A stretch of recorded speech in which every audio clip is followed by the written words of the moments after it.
Now that we've talked about our OSI model, we also need to talk about our TCP/IP model. Now, our TCP/IP model is actually a more broad view of our OSI model.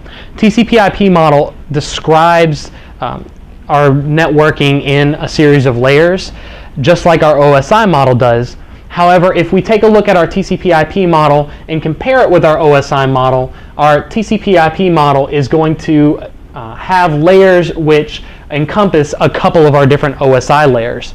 So if we know our if we know our OSI model in depth, we can use that knowledge to better understand each of our TCP/IP layers. So let's take a look at we'll go ahead and take a look at our TCP/IP model, what each of its layers encompass on our OSI models, and then after this we'll take a little bit of an in-depth look at our TCP/IP layers individually.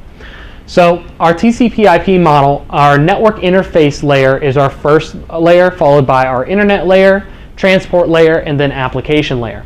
These work just the same way as our OSI model does, in that each layer works together in order to perform network communications.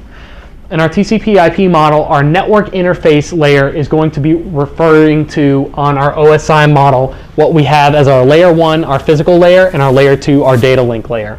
So network layer, our network interface layer in TCP/IP model is going to be layer 1 and layer 2 in our OSI model. Our internet layer is going to consist of layer 3, our network layer, from our OSI model. Our transport layer is going to directly correlate with our transport layer on our OSI model. And then our applications layer is going to be our biggest chunk of our OSI model. Our TCP/IP applications layer is going to include our layer 5 session layer, layer 6 presentation layer, and layer 7 application layer. So we know now how our TCP/IP model correlates with our OSI model. So let's take a look at another mnemonic in order to help us better remember it. Now we're going to stick with our food theme here. So our TCP/IP model is going to be NITA, never ingest toxic apples. And then our OSI model, please do not throw sausage pizza away. So sticking with the food theme, please feel free to, in our forums or in our discussions, offer up different ideas as far as different mnemonics. The TCP/IP model is a little bit easier to remember without the mnemonic, just because it's shorter and there's less parts to remember.